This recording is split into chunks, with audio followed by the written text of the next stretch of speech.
ಕೊಲೆ ಮಾಡ್ತಿರ್ಬೇಕಾದ್ರೆ ಇದಕ್ಕಿಂತ ಬರೆಯೋದು ಹತ್ತು ಕಳ್ತನದಲ್ಲಿ ಬರೆಯೋದು ಏನಿದೆ ರೀ? ಬಹಿರಂಗವಾಗಿ ಕೊಂದು ಬಹಿರಂಗವಾಗಿಯೇ ಅವನು ಓಡಾಡ್ತಾ ಇರೋಂಥ ಸಂದರ್ಭದಲ್ಲಿ ಇದಕ್ಕಿಂತ ಇನ್ನೇನು ಬೇಕು? ಕದ್ದು ಯಾವುದೋ ಗೋಡೆ ಮೇಲೆ ಜೈ ಪಾಕಿಸ್ತಾನ ಅಂತ ಬರೆದೋದ್ರೆ ಏನು ವಿಶೇಷ ಇದರಲ್ಲಿ? ಸ್ವತಃ ನಾನು ಹೇಳಿದ್ನಲ್ಲ, ಮುಖ್ಯಮಂತ್ರಿಗಳಿಗೆ, ಉಪಮುಖ್ಯಮಂತ್ರಿಗಳಿಗೆ, ಗೃಹ ಮಂತ್ರಿಗಳಿಗೆ ಅವ್ರ ಹೆಣ್ಮಕ್ಳ ಮೇಲೆ ಈ ರೀತಿ ಅತ್ಯಾಚಾರಗಳು ಮಾಡಿ ಅವರನ್ನು ಕೊಲೆಗಳು ಮಾಡಿ ಬೀದಿಗೆ ಎಸ್ತೋದಾಗ ಆವಾಗ ಈ ಕಾಂಗ್ರೆಸ್ನವ್ರು ಜಾಗೃತಿ ಆಗ್ಬೋದು. ನಾನು ಅದಕ್ಕೋಸ್ಕರ ಈ ಕಾಂಗ್ರೆಸ್ನವ್ರು ಬರೀ ಮುಸಲ್ಮಾನರು ಓಟೆ ಯೋಚನೆ ಮಾಡ್ತಿರೋಂಥ ಸಂದರ್ಭದಲ್ಲಿ ಮುಸಲ್ಮಾನ್ ಹಿರಿಯರಿಗೆ ನಾನು ಪ್ರಾರ್ಥನೆ ಮಾಡ್ತಾಯಿದ್ದೀನಿ. ಹಿಂದೂ ಯುವಕರು ಈ ರೀತಿ ನಿಮ್ಮ ಮುಸಲ್ಮಾನ್ ಹೆಣ್ಣುಮಕ್ಕಳನ್ನು ದುರುಪಯೋಗ ಮಾಡ್ಕೊಳಲ್ಲ. ಯಾಕೆಂದರೆ ನಾವು ಎಲ್ಲ ಹೆಣ್ಮಕ್ಳನ್ನು ತಾಯಿ ಅಂತ ಕರೆಯುವಂಥ ಹಿಂದೂ ಸಂಸ್ಕೃತಿಯಲ್ಲಿ ಬಂದಿರೋರು. ನಾವು ಯಾವ ಕಾರಣಕ್ಕೂ ಕೂಡ ನನ್ನ ಬಿಸ್ನೆಸ್ಗೆ GST ನೋಟಿಸ್ ಬಂದಿದೆ, ಏನ್ ಮಾಡಬೇಕು ಅಂತ ಗೊತ್ತಾಗ್ತಿಲ್ಲ. ಇಮಿಡಿಯೇಟ್ಲಿ ಒಬ್ಬ GST ಎಕ್ಸ್ಪರ್ಟ್ ಹತ್ರ ಮಾತಾಡು. ಎಲ್ಲಿ ಹುಡುಕೋದು? ಬಾಸ್ವಾಲಾ.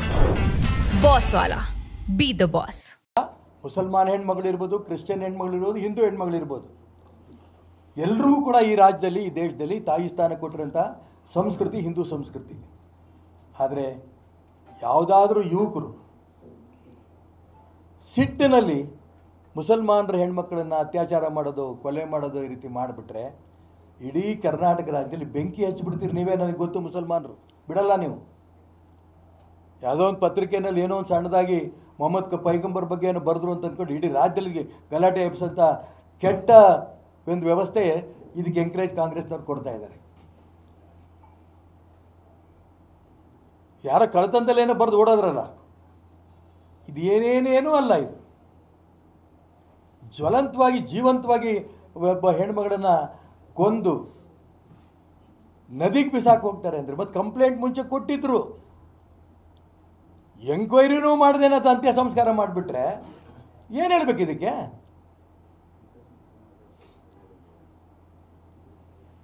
ನಾಳೆ ನಾವು ಅಲ್ಲಿ ಹೋಗ್ತಾ ಇದ್ದೇವೆ ಮಾಸೂರಿಗೆ. ಅವ್ರ ತಂದೆ ಇಲ್ಲ, ಆ ತಾಯಿಗೆ ಸಾಂತ್ವನ ಮಾಡಿ ಇನ್ನೇನೇನು ಮಾಡಬೇಕು ಮುಂದಿನ ಯೋಚನೆಗಳನ್ನು ನಾವು ಮಾಡಲಿದ್ದೇವೆ.